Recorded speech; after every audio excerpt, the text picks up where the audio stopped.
Parte 6. Artistas. Triunfadoras en la escena, en las letras y en la música. Fanny Anitúa y Yáñez. Para Rubén M. Campos, solo dos cantantes mexicanas han tenido el alto honor de triunfar en el Teatro Scala de Milán: Ángela Peralta, la soprano coloratura, y Fanny Anitúa, la contralto. Esta extraordinaria cantante nació en Durango, la perla del Guadiana, en el hogar de don Antonio Anitúa y de doña Josefa Yáñez de Anitúa, sito en la actual calle del doctor Carlos León de la Peña, número 304. Era el 22 de enero de 1887 y pronto la pequeña fue llevada al mineral de Topia, en donde radicaron sus padres hasta los últimos años del pasado siglo. Contaba Fanny, Panchita, 12 años, y recibía clases de canto con la señora María Aispuro y Lisle, quien día tras día se admiraba del registro de aquella voz grave, de tonalidades tan brillantes. A los 14 años de vida radicaba en Guanaceví y pasó a Durango, en donde admiró a su maestra, la señora Leonor Pérez de Samaniego, quien indicó al señor Anitúa la conveniencia de que la inscribiera en el Conservatorio Nacional de Música y Declamación de la Ciudad de México, asegurándole que triunfaría si tomaba la carrera artística y perfeccionaba su maravillosa voz.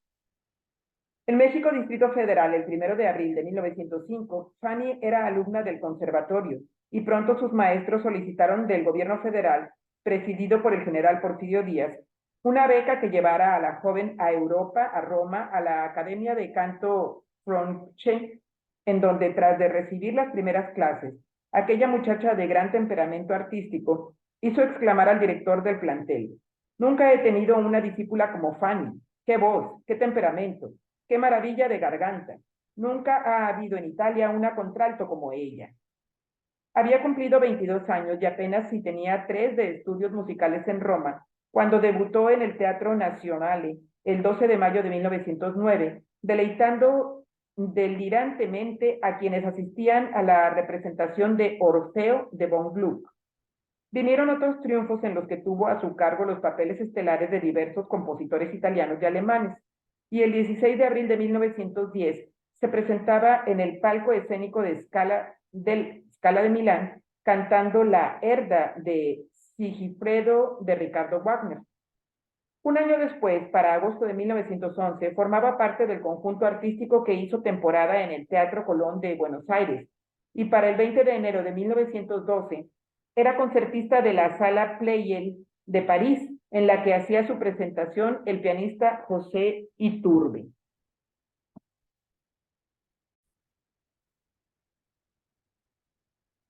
Ruggero Leoncavallo, el inspirado autor de Los Payasos, organizó una compañía de ópera que recorriera la California norteamericana, y Fanny Anitúa fue aplaudida y aclamada en 1913 en Los Ángeles y en San Francisco.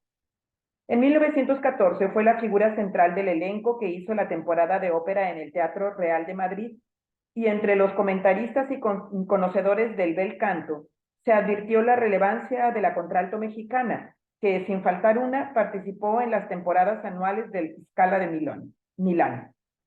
En enero se generalizó la idea de celebrar el centenario de El Barbero de Sevilla, la partitura de Rossini que Roma gustó desde 1816. Y para exaltar el acontecimiento, lo mismo en Pésaro que en Milán, en Florencia y en Roma, se formó una compañía en donde Fanny fue la figura estelar. Las crónicas afirman que fueron más de 50 las representaciones que en diversas ciudades italianas se hicieron de El Barbero, y en todas ellas el triunfo de Fanny Anitúa la afirmó como figura primerísima de la escena y de las compañías de ópera. Su consagración estaba lograda, y desde 1916 a la fecha se le consideró como la mejor contralto del mundo. Fanny Anitúa figuró al lado de Rosa Raiza, de Enrico Caruso, de Beniamino Gigli, del barítono Galeffi, del bajo Angelis, y recibió las aclamaciones de los públicos de Parma, Roma, Nápoles, Buenos Aires, Montevideo, Santiago de Chile y Río de Janeiro, que la admiraron no solo en El Barbero de Sevilla, sino en la Carmen de Bizet, en la Aída de Verdi, en la Dalila de Saint-Saëns. En 1921 vino a México. La acompañaban los aplausos de todas partes del mundo y debutó en el Teatro Arbeu de la capital de la República con la Safo de Puccini. Después recorrió varias ciudades del país. Durango, en donde nació. Guadalajara, en donde en un festival deportivo militar que se efectuó en el Hipódromo del Rosario, cantó las estrofas del himno nacional, alternando con los 600 soldados del 8º Batallón de Infantería a las órdenes del coronel Crispiniano Ansaldo, que cantaban el coro. El presidente Álvaro Obregón dictó un acuerdo para que volviera a Europa a dar fama y nombre a la patria mexicana, y de 1924 a 1928 recorrió las principales ciudades europeas. Su temperamento apasionante le hizo ser protagonista de un romance y se casó con Lamberto Capriotti, durando su idilio solo unos cuantos meses. En 1942, con motivo del sesquicentenario del nacimiento de Rossini, el compositor a quien debía sus mejores triunfos, participó de nuevo en las conmemoraciones que se hicieron en su honor y otra vez su rol de Rosita de El Barbero de Sevilla hizo electrizar a los públicos. Había corrido mundo, era una triunfadora, había amado y fue amada y suspiró por una vida tranquila en una casa propia en donde un piano y una serie de grupos infantiles o juveniles amantes del canto le permitieran instruirlas en la misma forma en que ella a los 12 años en los Minerales durangueños y a los 18 en el conservatorio enhebraba sus ilusiones. La Escuela Nacional Universitaria de Música la llamó a su seno y desde el primer día en que se acercó a sus aulas, la llamó la maestra más distinguida del plantel y, aún sin aclimatarse a esa nueva vida de paz y tranquilidad, llegó al 81º aniversario de su vida el 22 de enero de 1968.